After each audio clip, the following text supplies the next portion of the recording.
I'm Josh Barrow, host of Left, Right, and Center, KCRW's weekly forum for civilized debate across the political spectrum.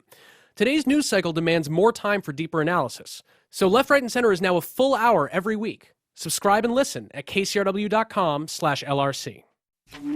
On To The Point, we try to make sense of the policy debates and the political sideshows on the campaign trail. You have this kind of asymmetrical warfare coming from a guy who's great at a soundbite, lousy at an answer. So are you looking for your own billionaire? No, I don't want my own billionaire. I'm going to raise the vast majority of the money. Brace yourself, America, for what? King Trump. I'm Warren Olney. To The Point has you covered for the 2016 campaign. Find the To The Point podcast on KCRW's iTunes page. From KCRW Santa Monica and KCRW.com, it's The Treatment.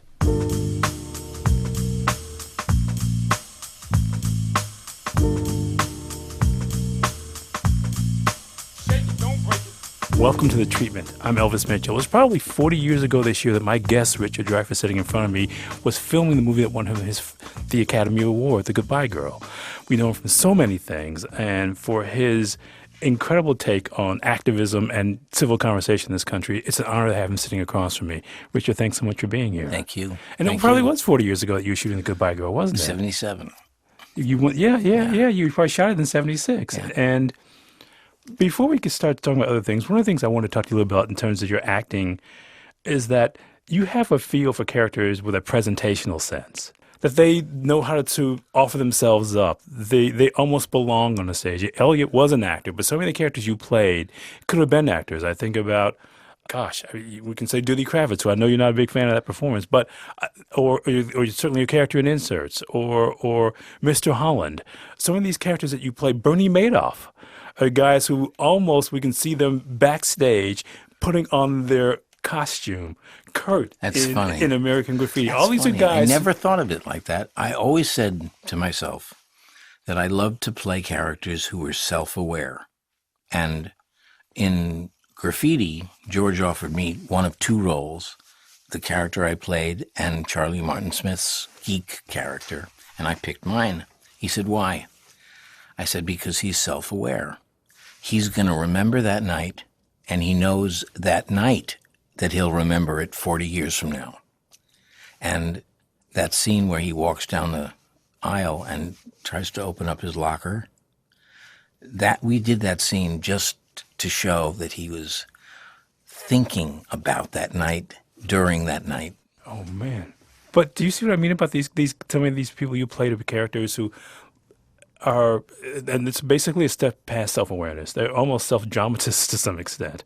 They have a sense of who and what they are. I mean, whose life is it anyway? Almost any of these guys that you played on stage or in movies are people who have a sense of, they understand grandeur in some way or another, and they know how to present themselves in a way that demands attention almost. I mean, we were talking about Arthur Miller before we sat down, and these are guys, almost all of whom, and we can say certainly about Bernie Madoff, who say in there one way or another, attention must be paid, aren't they? They're all these guys. And I worked at L.A. County Hospital for 2 years as a conscientious objector, and I was a file clerk, and that means you're invisible. You know, you deliver a stat chart to a doctor, he doesn't even see you. He just signs off. And I just could not accept that. And so I developed a reputation at the hospital, first as being the guy who read a book in the island of light, then darkness, then light, then darkness at night, because I was on the midnight shift.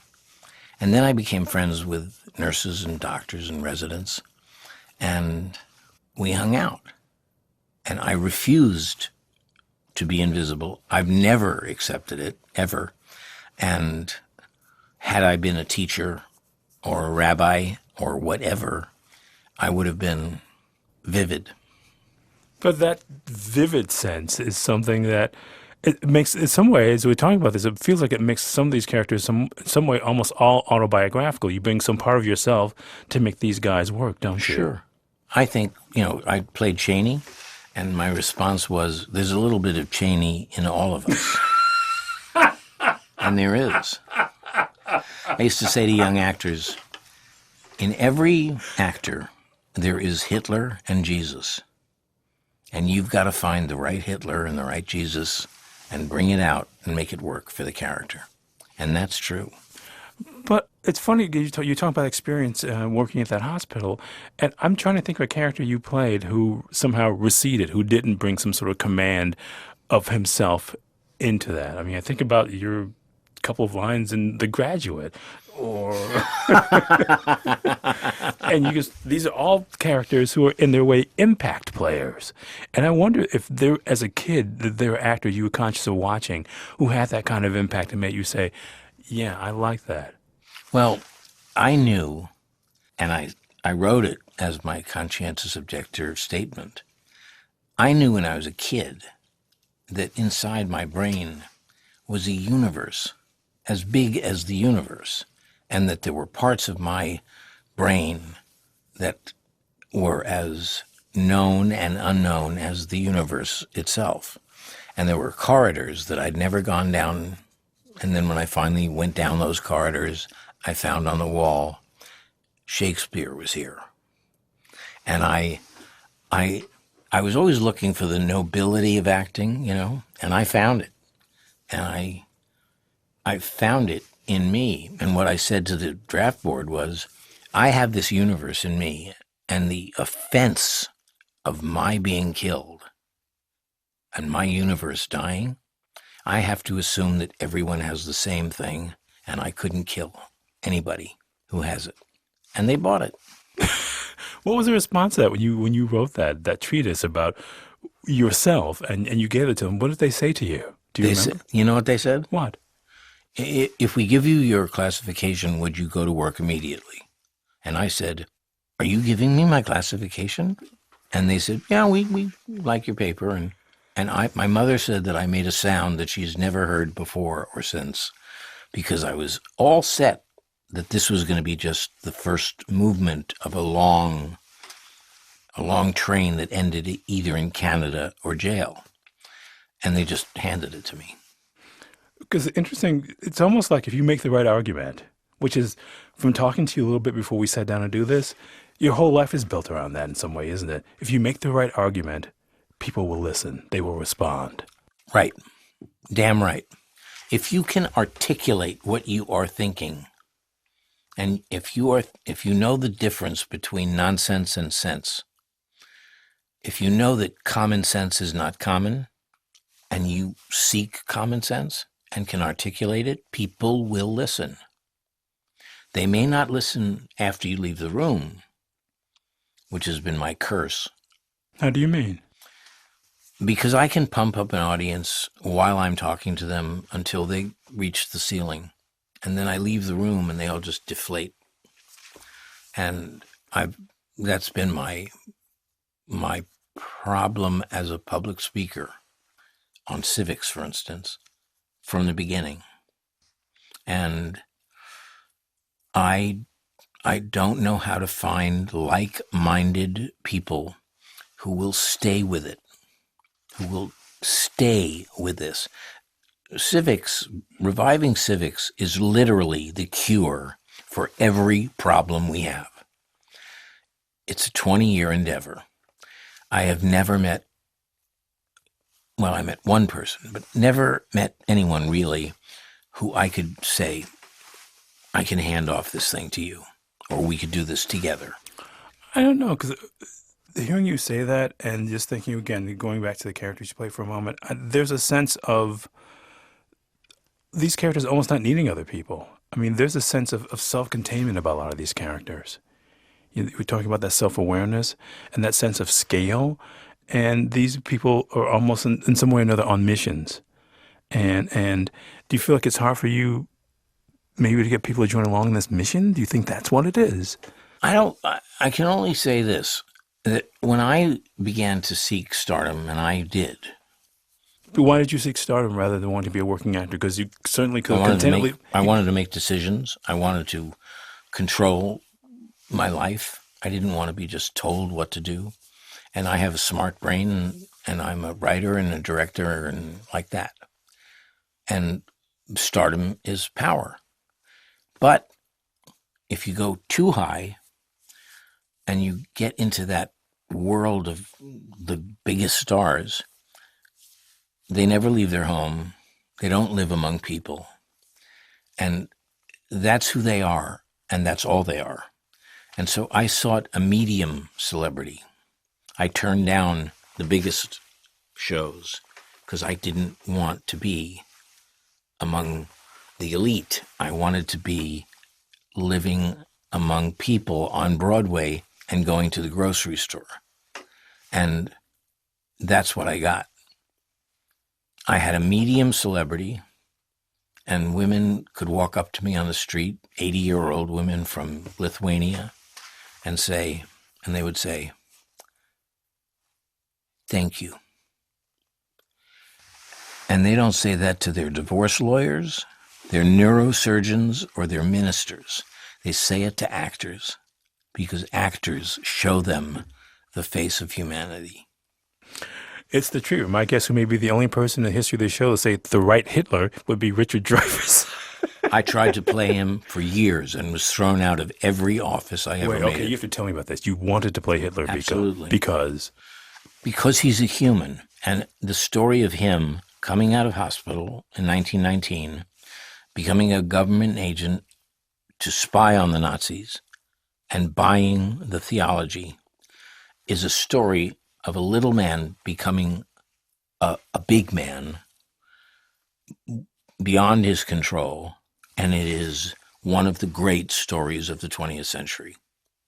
And Dorothy Thompson wrote a column in 1934, and the first words were, "It only took me 4 minutes to realize that Adolf Hitler was a terribly insignificant little man." Wow, that almost sounds like the kind of thing Hitler says to his therapist, doesn't it? And I wanted to play him from 1919 until the putsch in 23. As he's becoming Adolf Hitler, before he becomes Adolf Hitler. Yeah. I know, too, that you once wanted to play Woody Guthrie. Yeah. Because my grandmother knew him. Really? She was Eugene Debs' private secretary. Wow. And she was a witness to the Triangle Shirtwaist Factory fire on the street. Yeah. There is clearly in your family a real sense of history, and history is being passed down so these ideas and thoughts remain alive, isn't there? There's a real Americanism in my family of political activism, and I got it in my infancy. I mean, my grandmother was Eugene Debs' private secretary. My mother caused legislation in World War II that got the soldiers the vote and got the Red Cross thrown out of the front lines because they were charging a nickel a coffee, and they segregated blood. Between soldiers of color and white soldiers. Okay, clearly you came here to stir up a little bit of trouble, and I think you did so. But you like, and we go back to these characters you play. In addition to being presentational, they're often guys who like to I shouldn't say like to, whose bent is to stir up trouble. Well, I put it this way. The trouble is already there, and I'm there to correct it. I mean, I'm not there to cause trouble. The trouble is that people believe in the wrong things, or they don't believe in anything, or they believe in money, or they don't understand. For instance, when Donald Trump talks about a wall, we already have a wall. It's called the Bill of Rights. And that's why we've had for 250 years no walls. And we are more admired, and we caused the greatest mass migration of human beings in the history of civilization by having the Bill of Rights. And it's still going on. Nobody in Europe ever says, "I can't wait to get to Norway." They say, "I can't wait to get to America," because America offers political opportunity, capital opportunity, okay? We are the most important political revolution in history. Before us was punishment. Then we offered the world for free everything they were punished for. We have to take a break. It's the treatment. My guest is Richard Dreyfuss. I'm going to get my visa together for Norway. We'll be back with more after this.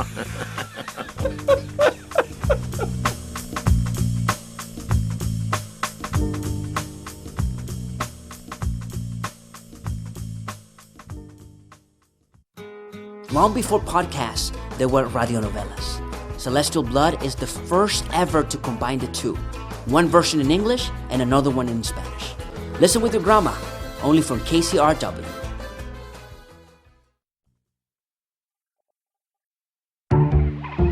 Listen to KCRW's music stream Eclectic 24 for handpicked music around the clock. You can find all of KCRW's produced content on our app.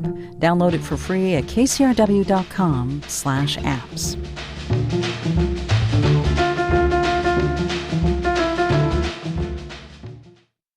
Welcome back. It's The Treatment. I guess I'm not going to Norway after all. I'll just continue to sit across from my fascinating guest, Richard Dreyfuss. It's such a pleasure to have you here.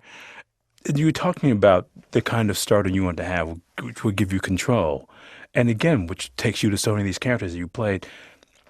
You clearly, despite your denial, have some small affinity for stirring up a little bit of trouble. I want to ask you something I've always wanted to ask you. Have you ever played a character that you had to play, but a character who scared you? Somebody who frightened you on the page. You looked at it and went, I don't know, but I'm going to do this anyway. Not yet. I expected if I played Hitler, I would feel that way.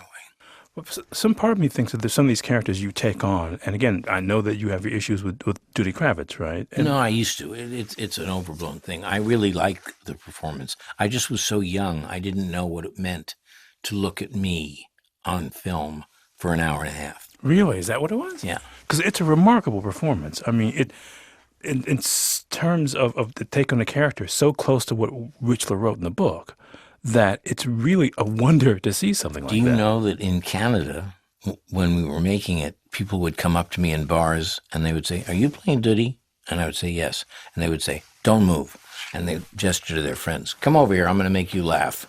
He's playing Duty." And people would burst into laughter because everybody knew that Duty was 6'2", skinny, kinky-haired, okay?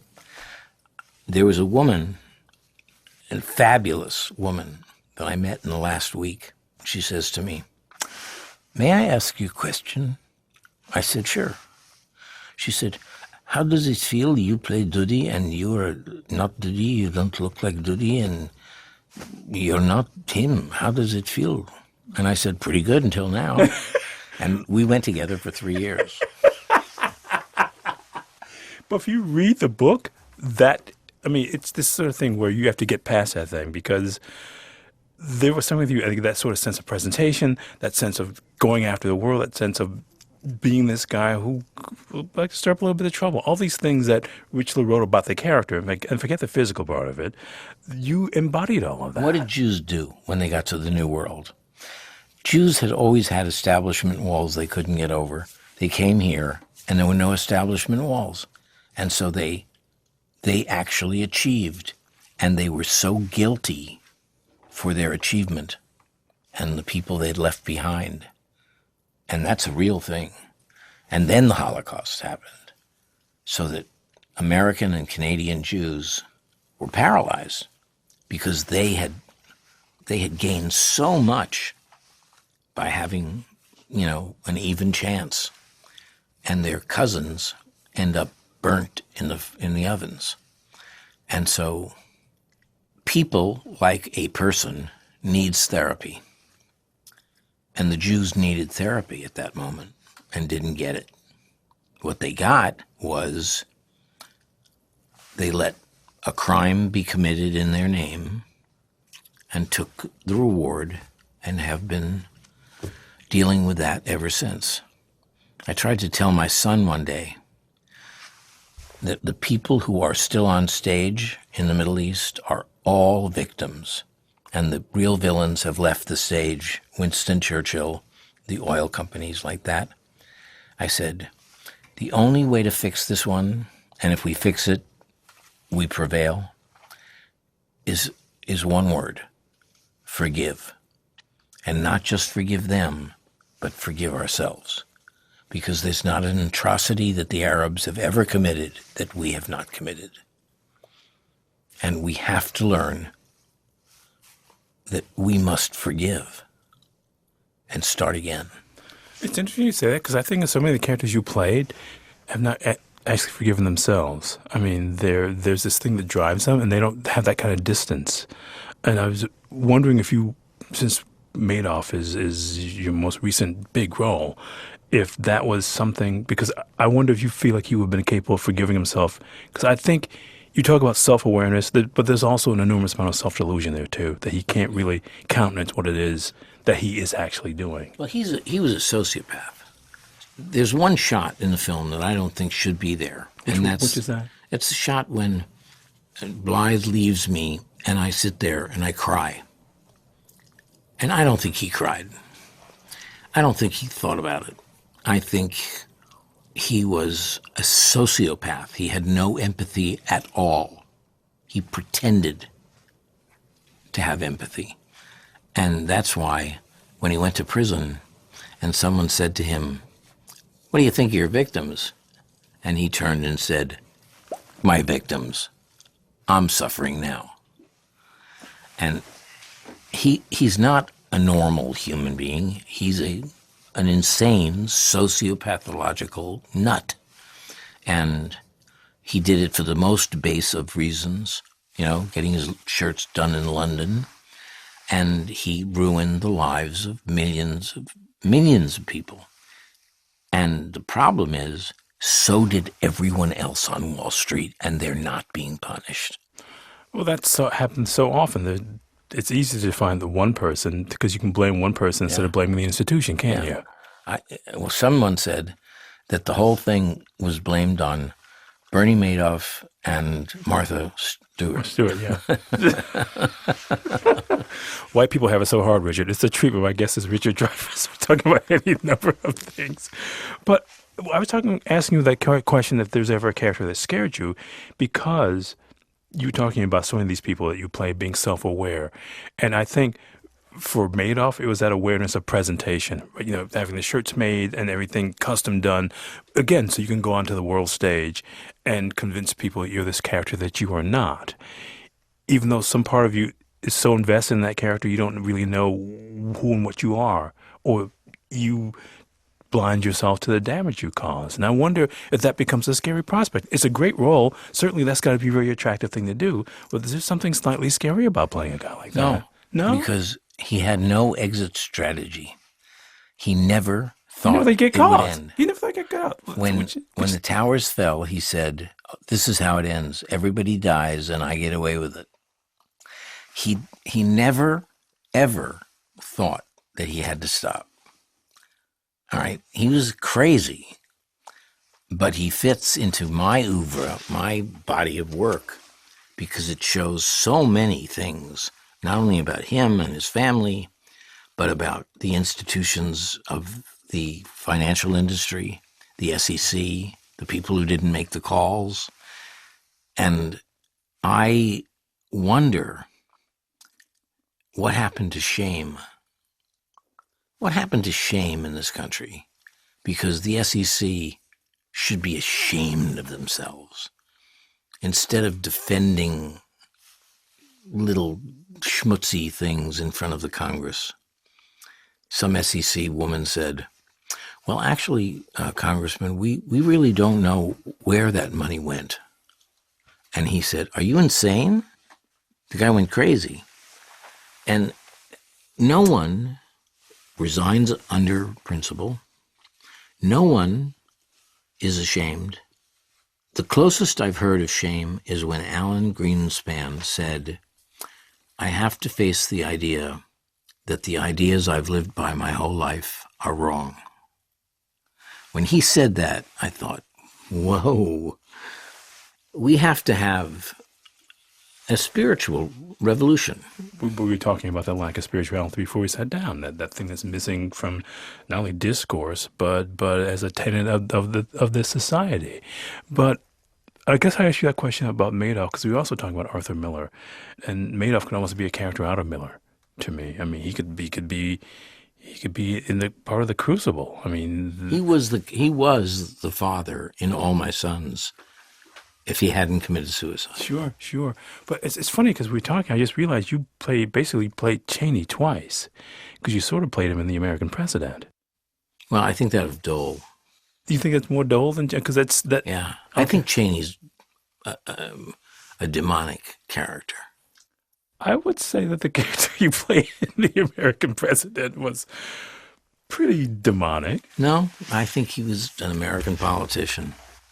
So you think he was cynical? Because I felt like he was not. And that again, we're talking about... I think it's the difference between Donald Trump and everybody else. Go. Donald Trump is a person who has no common decency. It's not his policies or his politics. It is his lack of common decency that I object to, and his mean-spirited bullying, lying, and knowing his audience so well that he can lie 3 times in one speech, and he can call his opponents names that you couldn't abide.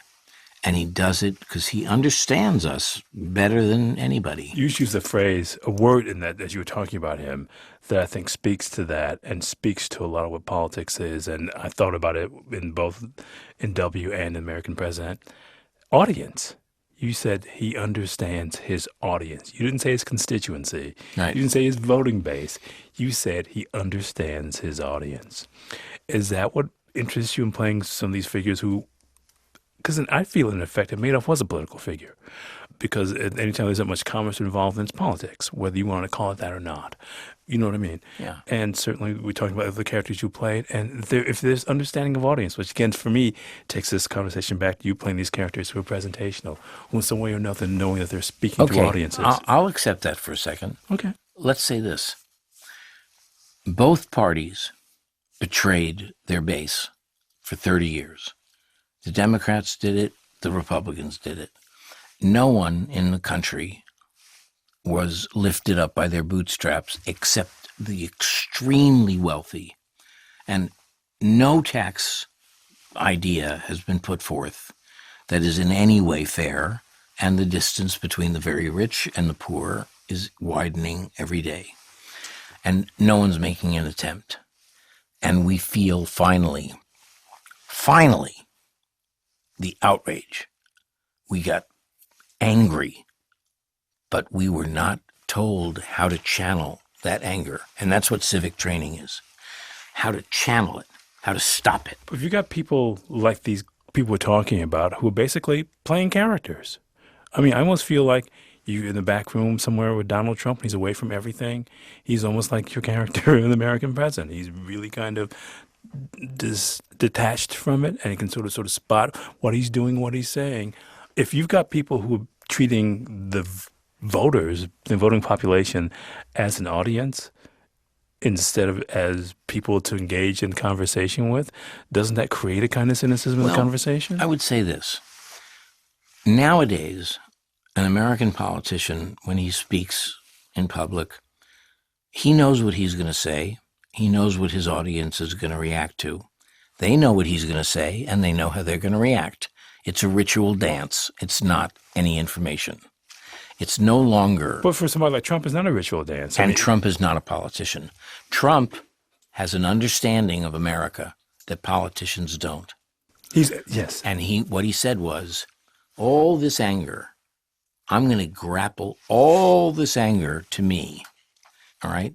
Bernie Sanders' anger and Trump's anger, it's all the same. It's an objection to the betrayal of the birthright of America. But it's almost as if you put Archie Bunker in a suit and gave him a bad hairpiece, he becomes Donald Trump.